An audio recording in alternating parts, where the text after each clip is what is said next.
This is the Influencer Entrepreneurs Podcast with Jenny Melrose, where I strategize with business owners on how to grow and scale their businesses to hit their income goals.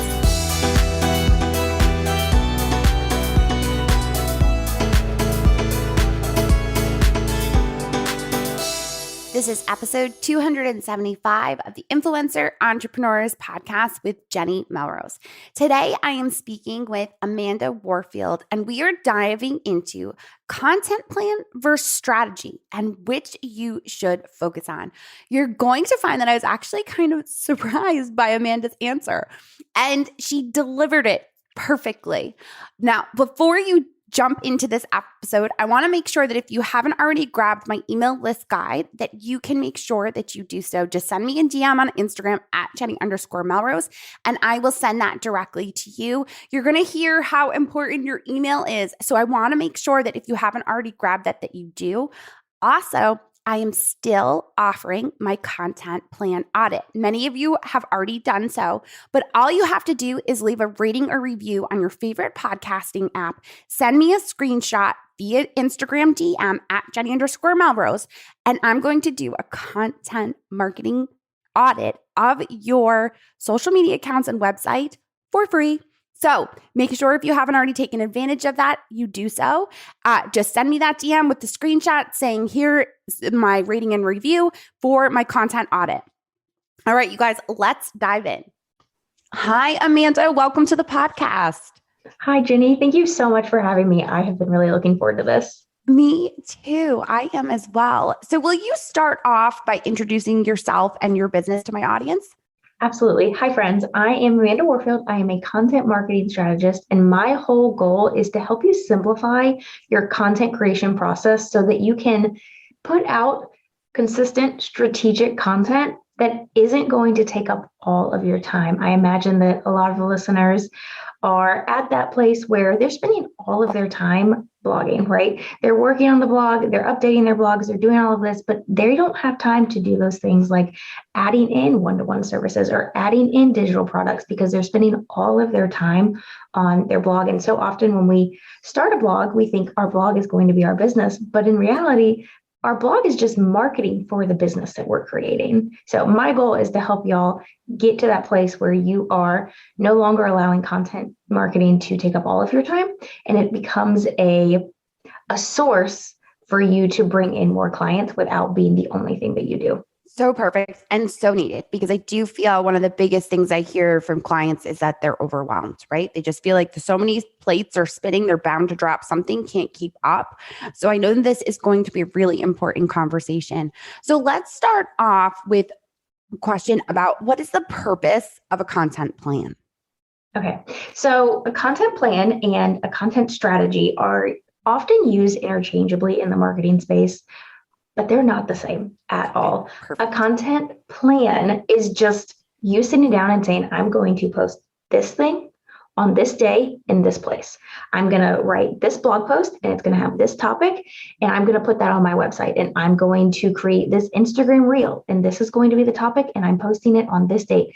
That is a content plan, just writing out when you are posting what so that you go into your creation process knowing what it is that you need to create. Excellent. Okay. And I personally have a tendency to sit down, have some idea of what I'm going to be doing looking ahead, but I feel like there's something else we can kind of look at. So talk about what is a content strategy, because you said that they are often used interchangeably, but they're different. Right. So a strategy is taking that to the next level. When you're sitting down and deciding what your plan is going to be, it is the intention behind what you're creating. So you're not just pulling ideas randomly out of thin air and saying, okay, I am a mommy blogger and I'm going to write about this thing. And let's say it's routines and your child's bedtime routine, your morning routine, and this and that, without having any way for someone to take the next step with you without having some way to monetize that and get paid, whether that means that you are working with a brand to get ads, to get sponsorships, to whatever. You have to have a strategic idea and a strategic intention for how you're going to monetize those things that you're putting out there. Yes. And I do see this as a lot of bloggers will start off with a plan, right? They do. They come with the idea of this is the content I'm going to put out, but there isn't what you're talking about, that next level strategy where there's an intention for why that content is putting out there. There's an actual reason for putting it there. So let's talk about what are some of the examples of a content strategy. So let's go back again to you want to post about bedtime routines. You want to create a blog post about it. That's something that maybe your audience is asking about. And you're like, how do I monetize this? How do I create this with even more intention? Maybe you want to reach out to the creator of the sound maker that you use to help put your child to bed. I don't know. I'm not an expert in pitching sponsorships or anything like that, friends. The content is my side of things. But if you want to reach out and say, okay, I want to get a sponsor for this post because it's not something that I can monetize, or vice versa, maybe you say, I want to create my own digital product about routines and how I craft our bedtime routines with my children. And you decide to craft an offer, whether that's a PDF, an audio training, whatever that may be, you can monetize in that way. But it's going into creating the actual piece of content, knowing what the next step is going to be, and not just throwing content out there for the sake of throwing content out there. Yes, that's a great example that you gave, actually, because I think one of the things that I often talk about are sponsorships, how to pitch. I'm well known in the blogging industry for that. And we talk about this idea of putting that content out there. You want to be able to go with brands that you actually already are talking about. So sometimes that content strategy may not necessarily be happening. You're not creating a blog post, but you could be talking about them on Instagram stories, trying to get their attention, talking to them. And talking to your audience to see if that's actually a viable product for them. Because like we've talked about many times, the brands don't really care about us. They care about our audience. So if your audience cares about that product and you know that and can show that, that's where that strategy is coming in place and being so beneficial in order to get sponsorships with the brands that you feel would be the ideal audience for you. Now, you also talked about products, services. So I feel like when it comes to this, right, we're creating content, but I think there's a step in between them buying that product after we make the content. And it's a step that I know a lot of people kind of get like, you don't want to create an email list. I don't know what I should be putting together for that. Do you have any recommendations for that to get people from the free content to the paid content with that in between of the email? I do, but I want to go back for just a second because I think you said something super important about the strategy side of things that we often miss. If you're an influencer, you might think to yourself, I'm not a business owner, but you absolutely are. And any and every business owner has to think 10 steps ahead when it comes to strategy. So a content plan you create the month of or the month before, right? A strategy you are creating months and months and months before. You know, I'm trying to lead people to XYZ. And if that's, I want to get a sponsorship deal with this sound machine company, you're planning for that for months before you actually even pitch and start actually getting that sponsorship, right? So that's something that I just want to point out there. Every one of you is a business owner, and every business owner needs to think 10 steps ahead when it comes to strategy. A strategy is not something that you can decide and implement the very next day. As far as getting people to take the next step, the simplest way to do this, getting them from the free content, your blog, your social media, all of those things, to paid offers, the simplest way to do that is with more free content through an email list. An email list is so incredibly important to any kind of content marketing strategy you have, because people show up on your website and they're just probably starting to get to know you, right? They are They found you through Pinterest. They found you through Google SEO. They are very, very cold to you. But we have to move them to warm or hot before they're going to decide to work with you one-on-one or decide to buy some kind of product that you're selling, whatever that looks like. They're not going to do it right from the jump. So you have to get them to your email list where you can continue to nurture them. And I know a lot of people are like, listen, I can nurture people on social media. And that's true, but social media can disappear at any time. You do not own social media. Think about what was happening in 2020 with TikTok, where there were all kinds of threats about it being shut down here in the United States. I saw so many people on TikTok being like, oh my gosh, go follow my Instagram. I'm going to lose all of my followers because they had only built their platform on TikTok. You cannot use when someone else is hosting your stuff. You can't use that as the only or the main form of bringing people into your business. You need to have your own website, and then you need to have an email list, because those two things, you own them. You host them, you pay for the hosting, they are yours.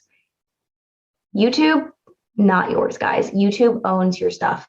You can send people back to your other things, but I've heard of, I don't know if anyone listening knows of Alex Beeden. She is a content marketing strategist as well.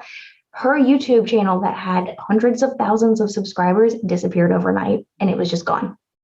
You have to have backup plans for your business in this online space. I'm not going to go on any further, but the best thing you can do is to have an email list and offer some kind of free content that is the step before your paid content that will then get people onto your email list, people that are interested in what your paid content is going to be. And then you've got people that you can sell to when the time comes. So good. So for my listeners, I'm sure you're all waiting for me to say, ooh, she's getting excited, because this is one of my favorite things, is for someone else that agrees. Social media is not, you don't own it. It is rented property. They can take it away at any time. One of the stories I always tell people is I had over 600,000 followers on Google+. We all know Google+ is gone. So you lost all of that content that you would put there, all the followers that were there that you were supposedly nourishing and nurturing. And I think that that was one of the other words that I loved that you used, was to nurture them, because that's what the email list is for. So many of my clients, I'll hear from them, but I don't want to seem salesy. I don't want to be in front of them. And I think that's the point, because you're not being salesy. You said it. You're still giving free content. You're sending them to blog content that they may not know is out there, because with the algorithms on social media, they're not always going to see it when it's immediately published. When you actually have an email list, you can send them to it and continue to give that free content to them. So I love the fact that you used the word nurture. Huge, and so important. And also the fact that you said about having a blog and email, because what I am seeing is I'm seeing a lot of influencers right now who did come on. They came on and they did TikTok and they grew. I had someone reach out to me yesterday, 128,000 followers on TikTok. And he's continuing to grow on Instagram because of that. But when I looked, there wasn't a way to get onto the list. There wasn't a website to actually house everything, because when you put that content there, it's just there. It could go away. So I love that point. Absolutely. And the thing about TikTok is I just started an experiment last month where for my second business, I started TikTok to gain an audience before I launched my website. That was my pre-launch plan, right? But I have had numerous people comment on my TikToks at this point and say, how do I work with you? And then they don't take the next step. Those people are cold leads.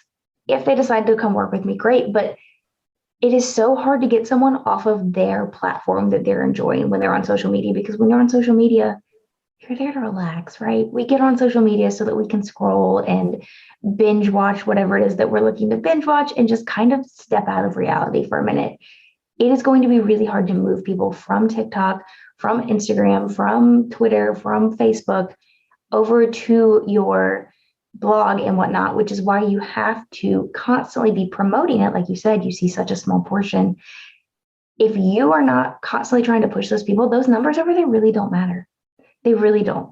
I have almost 3,000 followers on Instagram, and that's great. but how many of them actually see my content? That is just the tip of the iceberg when it comes to your marketing strategy. And you have to recognize that those numbers are great. Do what you can to grow those audiences, but only a very small portion of those are going to actually turn into paying customers because there are so many different steps they have to take to get from social media to website to email list to sale. Versus when people find you from Pinterest or SEO or something like that, it's just website to email list. And that is a much shorter step. So keep that in mind too. If you're only focusing on social media, that's great. It's great if you can grow an audience there, but it can't be the only place you're growing your audience. Yes, so good. So I have a question for you that's kind of a little aside from this, because you brought up TikTok and you said that people were commenting, how do I work with you? Is there a way, like in Instagram, to DM inside TikTok to be able to have those types of conversations? Is it similar? There is, but I haven't seen anyone actually really using that feature like people do on Instagram, to be quite honest. I've invited people to send me a message because I don't want to just reach out and be the first one in their DMs. But I have not gotten a single DM from anyone, despite the fact that I've had a couple of TikToks kind of blowing up in the last few weeks. No DMs. Okay. Interesting. And I think one of the keys too is that we're talking about is you need to have a call to action. Whether you are doing social media, you're having your email list, you're doing blog content, you still always have to have a call to action. Even in your blog post, you should be offering that opt-in and every single post. And again, it's within that content strategy. I know a lot of people probably listening said, well, I created a blog. I didn't really know what I was going to do with it. Now I'm trying to go back. And some of you may be creating cornerstone content, right? What you really want to be known as by Google as an expert for SEO purposes. When you're creating that cornerstone content, think about how can I turn this into an opt-in, a way to get people onto my list to then send them to potential sponsors that you're going to work with when you do sponsored content that's within that cornerstone content, affiliates, and any products or services that you may offer. I've had plenty of food bloggers that create cornerstone content, and I look at them and go, let's create a paid digital ebook. You have all this content. You're known for this. Why wouldn't we put this out there? They're already coming to you for that. And it's an easy way to start making money for yourself rather than relying on others like ads, sponsors, affiliates, things of that nature. So I just want to emphasize this one last time with this question. Which should we focus on? Our content plan or our strategy? I'm going to be totally honest. This really depends on where you are in your business, because if you're at the point where you are just getting started, you are not consistent with your content, you're focused mainly on audience building, just focus on the plan for right now. If that's where you are in your journey, feel free to throw spaghetti at the wall to see what sticks. But once you start becoming known for something, once you find what it is that sticks with your people, you have to focus on strategy first and foremost. So good. I love that you actually said that and didn't just tell them that it was a strategy, which is what I thought you were going to do. I was trying to set you up for that. But I love that you actually took it back and said, because I think that that's a huge piece of this. Some people are listening maybe at that phase where they're just starting to build and they're confused as to what their content is, what they are an expert in, who their audience actually is.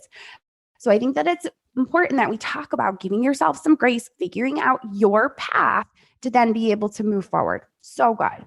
So Amanda, you have a gift for my listeners that dives deeper into content marketing. Can you walk us through what they'll learn from it?